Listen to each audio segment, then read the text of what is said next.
All right, guys, let's continue. So you have here this right triangle, and they basically want you to solve for x and y.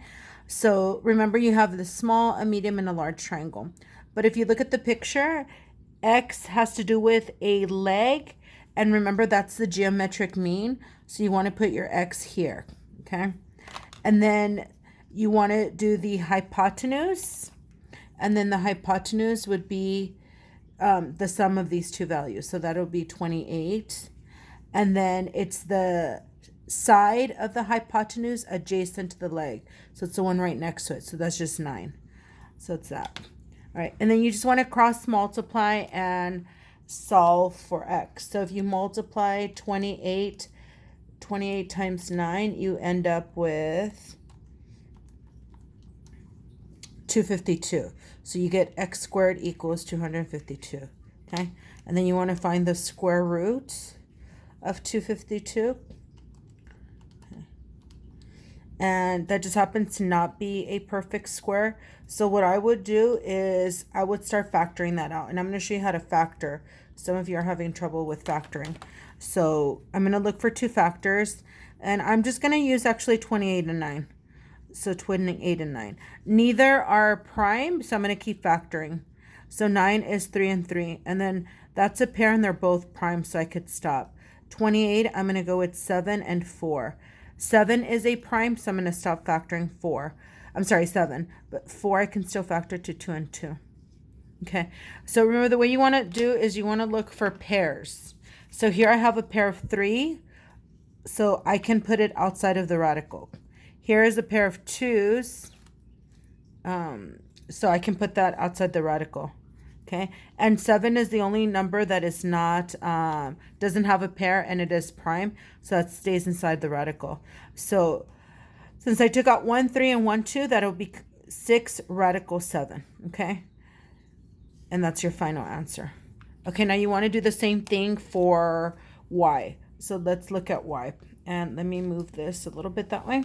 Okay, so I'm going to do another proportion. This time y refers to the altitude. So that's my geometric mean, and I want to put that right there, okay? And then, so the geometric mean, and it's the altitude. Remember for this one, you want to take the hypotenuse and just break it apart. So I just want to write 21 and 9 here, okay? And then you can refer to section 16.4 for those two theorems. And then you just want to cross multiply, okay? So this would be y squared and 21 times 9, which gives you 189. And you want to take the square root of 189. And again, you'll notice it's not a perfect square. So if you break down 189, I can do 3 and 63, okay? I'm actually going to erase this side. Okay, so 3. So I can still break down 63. Oops, but not, I can still break down 63, but not 3. So I'm going to circle 3. I'm done with that one. 63 is 9 and 7. So 9 times 7 gives me 63. 7 is a prime, so I'm done with that one. And then 9, 3, and 3. And those are both primes, so I'm done. Okay. So then remember, you're looking for pairs. So here I have a pair of 3s. So that goes outside the radical. And the 3 and the 7 that are left over are by themselves. They're single and they're prime. So you put them inside the radical. And then you multiply them. So your final answer should be 3 radical 21. Okay.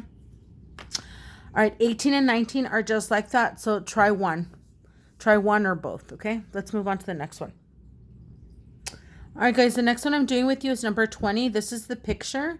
It says use the triangle below, label the sides AB as 17. So whatever they give me, I'm going to label. So AB is 17. AD is 15. BD is 8. AC is Y, and DC is X. And then again, they want us to solve for x and y. So just like the previous one, I want to write proportions. Okay, so let's start with x.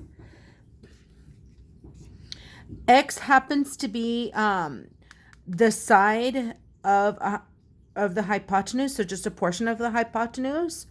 I can either use the one with the side that's adjacent to that, but then it would be here and I would have two unknowns. So instead, I'm going to go with using the altitude. Okay, I'm going to go with that theorem. So whenever we use the altitude, we write 15 as the geometric mean. And then remember, we use the sides of the, or the segments of the hypotenuse as my extremes. So I can just write 8 and x. Again, this is coming from 16.4, those two theorems, okay? And this I can just, again, cross multiply. So I end up with 8x equals 15 times 15, which is 225. And then I want to divide by 8. And then you end up with 28.125. Okay. And you can round it if you want, or you can't simplify it any further. So I would just leave it like that. Okay, so now I want to work with y, so I'm going to do another proportion. Again, you can round it or leave it like that, unless it says round to the nearest tenth, then I would round it, but this is my final answer. Okay, so now we're going to solve for y. So for y, we have the leg of the big triangle, so that's going to be my geometric mean. So I'm going to put y here. And then remember, for that one, you basically want to, okay, so I want to use the leg, and so that's going to be y, that's my geometric mean. And in here, I want to put the side that's adjacent to y, which is x, but I already know what x is, 28.125. So I'm going to insert that here. And then remember, my other missing length would be the sum of this two, the entire hypotenuse. So just add x plus 8. And I'm going to write 36.125. Notice I'm not rounding anything. If I do any rounding, I'll do it at the very end. Okay? So now you want to cross multiply and see what you get.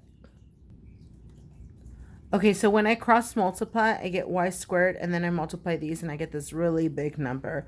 I mean, I can use a calculator and take the square root of that, and most likely it is not going to be a whole number, and it's perfectly fine. But since I have decimals, I expect my answer to be in decimal form. So when I take the square root of this, okay, then I end up with something like 31.875, okay? And if I want to round it, and I usually round only if they're asking me. If they don't ask me, I leave it at that. But, you know, you can always round like to the nearest tenth, to the nearest whole, but and that'll be up to you, okay? As long as your work makes sense, then your answer is correct, okay? But I expect to have decimal since I got a decimal right there, all right? All right, if you look, 21 is exactly like this one, and so is 22 and 23. So you can try any of those, okay? I'll do the next one with you. Okay, the next one I'm going to do with you is number 24, and they're asking you, are the two triangles similar, and explain why or why not, okay? All right, so here you have two triangles. Notice this is all they give you. They don't even give you letters. So if you're working with sides, you know that two triangles are similar if the sides are proportional. So what you need to do is check the sides. You want to make sure all the sides have the same scale factor. So, okay, so now you look at these two triangles, and what you want to do is just pick any side. So if I look at the first triangle and I choose 30, 30 happens to be the smallest side in this triangle. So I want to look at the smallest side in this triangle, which is 20, okay? So I'm going to go from large triangle to small triangle, and I'm going to write a proportion. So 30 over 20. And if I simplify that, I get 3 over 2. What this is this is my scale factor. If both of the triangles are similar, then all the sides should be proportional and should have the same scale factor of 3 to 2. And I'm going big to small. So let's try another side, a pair of sides, okay? So I'm going to go with 45, and that